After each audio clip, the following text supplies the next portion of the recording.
All right, let's have a draft of the best players in Super Bowl 57. All players eligible, all players This is going to be hard, actually. There's 4 of us. We'll go left to right. Are we going to do snake draft, or are we going to go with Do you want to do snake draft? I'll do snake draft. I'm used to being last all the time. Good idea, Myles. Thank you. We'll go back and forth like a fantasy football team. Charean, you're first. Best player in Super Bowl 57. Is there anyone from Texas A&M? I guess that's the first question. Well, right. And no, there's not. So I have to go elsewhere. But, Mike, you made this point this week about a Hall of Fame within a Hall of Fame. Yeah. And when we're in the Hall, I've done it since 2007. And in those meetings, there are certain players you stand up and you say, I present Troy Aikman for the Hall of Fame, Emmitt Smith for the Hall of Fame, whoever it is. There's been a handful in my time doing the Hall of Fame. So with that, I present Patrick Mahomes. Well, you're a shocker. Nothing else needs to be said, right? No, it doesn't. You're right. He's special section of the Hall of Fame, like Mike's been saying. Yeah, I mean, that's pretty much it. All right, I guess then I get second pick, right? So I'm going to go Chris Jones, who, for my money, was one of the best players on the field, especially in that AFC Championship game. I think he's had an outstanding year, 15 and a half sacks. He's been really somebody that they can rally around and be as dominant as, really Aaron Donald, who I spent much of my professional career around. So that's somebody that if we're going best players, he's my second pick. I hear that. I'm with you there. Okay, so I guess I'm gonna go AJ Brown. I'm gonna go AJ Brown next. I know. Not Gardner Minshew? Are you sure? Yeah, no. I listen. You know my thoughts on AJ Brown. I think he's really special, and I think you can't even guard him man to man, really. I don't know where his health is at. I don't know if he's totally 100%. I expect him to be by the Super Bowl. But to me, that's the biggest difference of the Eagles from last year to this year, is that guy gave them that piece of the formula where you went, wait, you stopped everything else, but there's no answer for this over here. And he brought them to another level, in my opinion. Well, I get 2 picks now. So I know you do. I like I know. this. I like being last in round 1, first in round 2. I'll start with Jalen Hurts. Right. Okay. He is going to be the only other one than Patrick Mahomes to get MVP votes. Of course, now that we do 5, he'll finish second, I think. I think he'll finish second because he ended up being the second-team All-Pro quarterback behind Mahomes. Right. And even with his injury, he's so important to that team from a leadership standpoint, runner, passer, just everything. Just a total perfect quarterback that you want for a team that needs a guy that it can rally around. So I'll go Hurts first. And then I'm going Hassan Reddick. We were talking about Reddick earlier. Hey, he's one of the main reasons they're in the Super Bowl. Yeah. He's the best pass rusher in this game. Clean legal hit on Brock Purdy, knocks Purdy out of the game. He's got double-digit sacks for 3 different teams in 3 straight years. First player in league history to do that. And we see time and again in the Super Bowl, if there's a difference maker, it's a pass rusher who completely screws up the other team's offense and paves the way for victory. Yeah, I hear that. I'm not disappointed with that pick. I think he's phenomenal. And you're right, they're going to have their hands full with him because they always find to get ways of he's on the edge and you're worried about all the other guys. There's a 5-man line of scrimmage. And don't block him with the tight end. Exactly. That's the biggest thing. Exactly. All right, well, Travis Kelce's there. And, I mean, Travis Kelce is the only other guy. I think he might be in that other room Charean was talking about. I think he's one when you bring him up, everyone's just going to laugh and they're going to, of course he's in. Let's go. Let's move on. So Travis Kelce, he's the best pass receiving tight end I think we've ever seen in football. Gronkowski, I still would give the edge for overall because of how great of a blocker he was.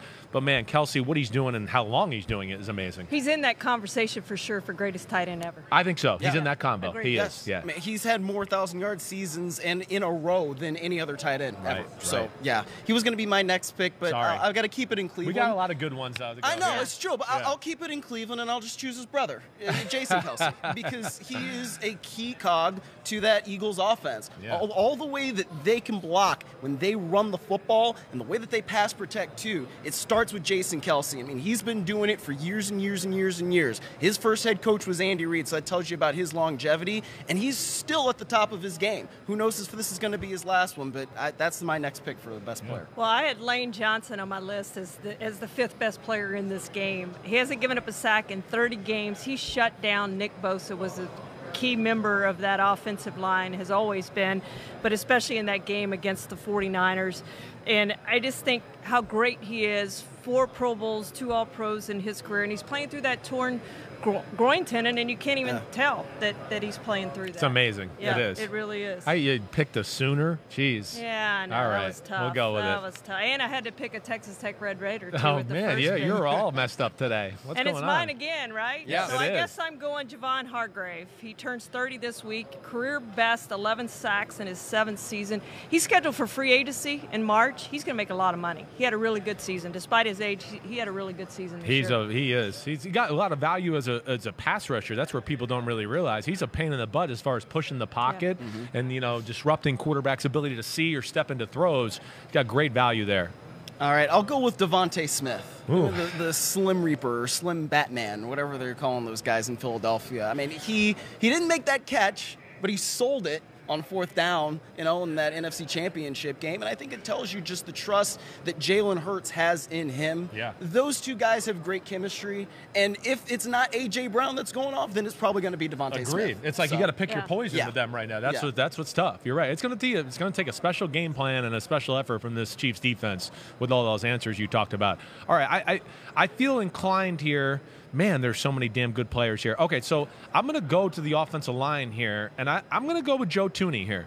And I think it's going to be Joe Thuney's, one of the better guards in football. Yeah. His task will be to block Javon Hargrave, who Charean just picked, and that's going to be a big thing. He's one of the best pass-protecting guards in the game, let alone, he's pretty good in the run as well, but he's going to have to play really well in this one because of that pass rush we've been talking about. Boy, there's a lot I could pick here. We talked about this guy earlier, though, and I love watching him play. He runs with a suddenness and a burst that jumps off the screen. Yeah. I love what Isaiah Pacheco does. It's just every time he has the ball, there's a presence to his running style that seems different, and I think is the kind of thing that can make a difference in an all-stakes. Right. This is it. Win or go home. What can you muster? Because he musters it all the time. Yeah. I remember the reports out of Kansas City or St. Joseph where they have their training camp. Everybody was talking about how good this guy was and just how much they can see him fitting into this offense. Right. It's going to be, wow, can we find a good role for him? And, Clyde Edwards-Helaire gets hurt. But I think eventually Pacheco would have been that lead back anyway. I agree with you there. He's just too talented. He's too physical. He's too explosive. He hits the hole harder than anybody they got on their football team. He's a good pick. I mean, I know we're done with the draft, but, who's the next ones up? Frank Clark's floating around. Frank Clark, Orlando Brown was in the conversation for Darius me. Slay. Yeah, Darius Slay. We left him off the list, right? Good. I mean, Jordan Mailata, their left tackle, the Eagles. He's Creed certainly Humphrey, shout out to him too. Dallas Goedert. Exactly. Yeah. Yeah, Dallas Goedert. Yeah, Goddard. Yeah, is it Goddard or Goddard? I don't Goddard. even know. Yeah, I'm not sure either. Gardner Minshew. You still want to get him in there? Gardner. He's trying to cause The problems offense with would me. miss a beat We just without. want- Creed Humphrey. Yep. He said that. Yeah, that's what's awesome about the game. You said it to start the show. It's the two best teams. It is. There's Yeah. plenty of stars to go around, let alone creative coaching on both sides of the ball. It explains why those two teams are here. Yeah, it does. Hi, it's Mike Florio. Thanks for watching PFT on YouTube. Hit subscribe for the latest news and analysis from Pro Football Talk.